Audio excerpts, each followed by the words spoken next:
नमः शिवाय। आज हम सभी भगवान शंकर और माता पार्वती की कृपा प्राप्त करने के लिए सोमवार व्रत की पावन कथा श्रवण करने जा रहे हैं। दोस्तों, सोमवार का व्रत विशेष रूप से अविवाहित कन्याओं को उत्तम वर और विवाहित स्त्रियों को सुखी, स्वस्थ व दीर्घायु जीवन का वरदान देता है। तो आइए पवित्र मन से सोमवार व्रत कथा आरंभ करते हैं। दोस्तों, एक बार किसी नगर में एक साहूकार था।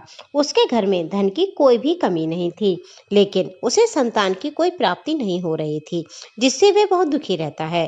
संतान प्राप्ति के लिए वह प्रत्येक सोमवार का व्रत करता और पूरी श्रद्धा के साथ शिव मंदिर जाकर भगवान शिव और माता पार्वती की पूजा किया करता था।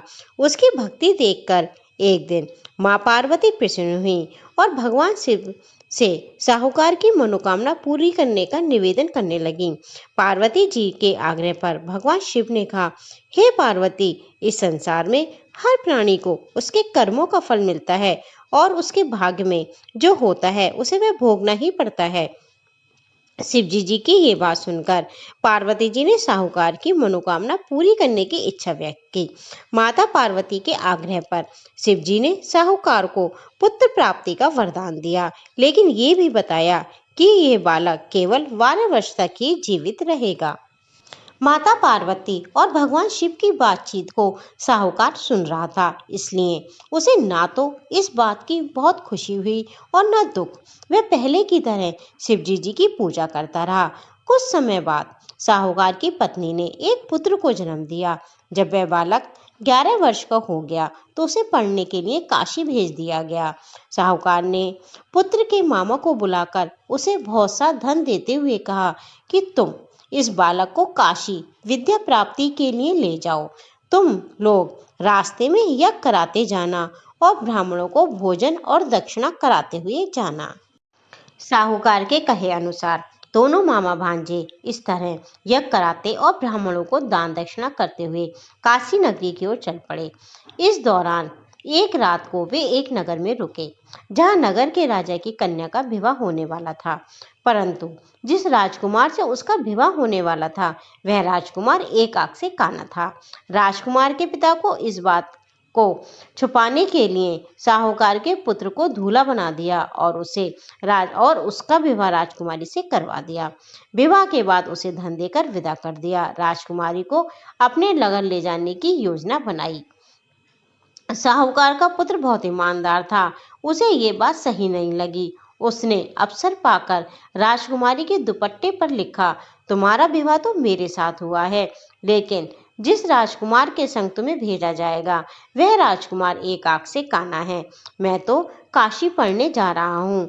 जब राजकुमारी सुबह उठी और राजकुमारी ने ये लिखा हुआ पढ़ा तो उसने अपने माता पिता को सब बात बता दी। राजा ने अपनी पुत्री को विदा नहीं किया और बारात को खाली ही लौटना पड़ा।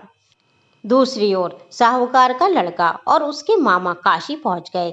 वहां जाकर उन्होंने यज्ञ किया। जिस दिन लड़का 12 साल का हुआ उस दिन भी यज्ञ का आयोजन था। लड़के ने अपने मामा से कहा कि मामा, मेरी तबीयत कुछ ठीक नहीं है। मामा ने कहा, तुम अंदर जाकर आराम कर लो। शिव जी के वरदान के अनुसार कुछ ही देर में उस बालक के प्राण निकल गए। मृत भांजे को देखकर उसके मामा ने विलाप करना शुरू किया। संयोगवश उसी समय शिव जी और माता पार्वती उधर से गुजर रहे थे। पार्वती माता ने भोलेनाथ से कहा, स्वामी, मुझे इसके रोने के स्वर सहन नहीं हो पा रहे हैं। आप कृपा करके इस व्यक्ति के कष्ट को दूर करो। जब भगवान भोलेनाथ उस मृत बालक के समीप पहुंचे तो बोले, ये उसी साहूकार का पुत्र है जिसे मैंने 12 वर्ष का वरदान दिया था। अब इसकी आयु पूरी हो चुकी है। माता पार्वती ने कहा, हे महादेव, आप इस बालक को और आयु देने की कृपा करें, अन्यथा इसके माता पिता इसके वियोग में तड़प तड़प कर मर जाएंगे। माता पार्वती ने बार बार शिव जी से आग्रह किया। माता पार्वती के आग्रह से शिव जी ने उस बच्चे को जीवित होने का वरदान दिया। शिव जी की कृपा से वह लड़का जीवित हो उठा। अपनी शिक्षा पूरी करके लड़का मामा के साथ अपने नगर की ओर लौट पड़ा और दोनों मामा भांजे उसी नगर में पहुंचे जहां उनका विवाह हुआ था। उस नगर के राजा ने दोनों मामा भांजों को पहचान लिया और महल ले जाकर उनका बहुत ही ज्यादा अतिथि सत्कार किया। इसके बाद उसने अपनी पुत्री को उस लड़के के साथ विदा कर दिया। इधर साहूकार और उसकी पत्नी भूखे प्यासे रहकर अपने बेटे का इंतजार कर रहे थे। उन्होंने ये प्रण कर रखा था कि अगर उन्हें बेटे की मृत्यु का समाचार मिला तो वो भी प्राण त्याग देंगे, लेकिन अपने बेटे के जीवित होने का समाचार पाकर वे बहुत प्रसन्न हुए। उसी रात भगवान शिव ने साहूकार को स्वप्न में आकर कहा कि हे साहूकार, मैंने तेरे सोमवार के व्रत और कथा सुनने से प्रसन्न होकर तेरे पुत्र को लंबी आयु दी है। बोलिए भगवान भोलेनाथ की जय। इसलिए सोमवार के दिन जो भक्ति पूर्वक व्रत करते हैं, इसके लिए सोमवार व्रत कथा पाठ का श्रवण करना बहुत जरूरी माना जाता है। इसके बिना सोमवार का व्रत अधूरा होता है। धार्मिक मान्यता के अनुसार जो भक्त सोमवार के दिन व्रत करते हैं, कथा को पढ़ते हैं अथवा सुनते हैं, उनके सभी दुख दूर होते हैं और उनकी समस्त मनोकामनाएं पूरी होती हैं। बोलिए भोले बाबा की जय। अब हम आपको बताएंगे सोमवार व्रत विधि। सोमवार व्रत के दिन सुबह जल्दी उठकर स्नान करें और साफ सुथरे वस्त्र पहनें। भगवान शिव का ध्यान करते हुए व्रत का संकल्प लें। व्रत का संकल्प लेते समय आप इस प्रकार कह सकते हैं, आज मैं श्रद्धा और नियम पूर्वक सोमवार का व्रत कर रहा हूँ या कर रही हूँ, कृपया आप मेरी पूजा स्वीकार करें। अब श्रद्धा पूर्वक करेंगे भगवान भोलेनाथ की आरती। ओम जय शिव ओंकारा, स्वामी हरि शिव ओंकारा, ब्रह्मा विष्णु सदा शिव अर्धांगी धारा। ओम जय ओंकारा, एकानन चतुरानन पंचानन राजेश पंचानन राजे, हंसासन गरुणासन वृषभा हन साजे। ओम जय शिव ओंकारा, दो भुज चार चतुर्भुज दस भुज ते सोहे, स्वामी जते सोहे, त्रिगण रूप निरखते त्रिभुवन जन मोहे, स्वामी हरि शिव ओंकाराक्ष माला बनमाला मुंडमाला धारी, त्रिपुरारी कंसारी करमाला धारी।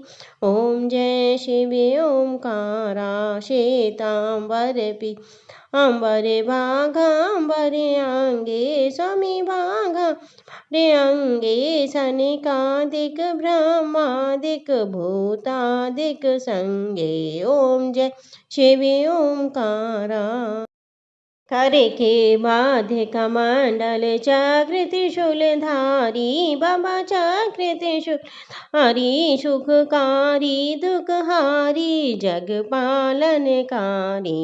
ओम जय शिव ओंकारा, ब्रह्मा विष्णु सदा जानती अविवेका, बाबा जानती अविवेका, प्रणवाक्षर में सो वित ये तीनों एका। ओम जय शिव ओंकारा, लक्ष्मी बा सावित्री पार्वती संगा, बाबा पार्वती संगा, पार्वती अर्धांगी शिव लहरी गंगा। ओम जय शिव ओंकारा, पर्वते सोहे पार्वती शंकर कैलासा, बाबा शंकर कैलासा, भांग धतूरे का भोजन भस्मी में बासा। ओम जय शिव ओंकारा, जटा में गंगा बहत गले मुंडल माला, बाबा गले मुंडल माला, शेष नाग लिपटावत ओढ़त मृगशाला।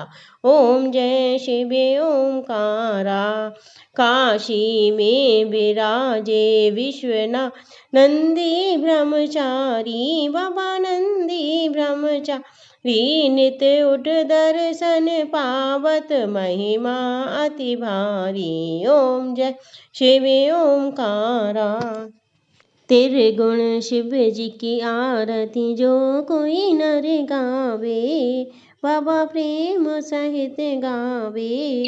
कहत शिवानंद स्वामी, कहत हरिहर स्वामी, सुख संपत्ति पावे। ओम जय शिव ओमकारा। बोलिए उमापति महादेव की जय।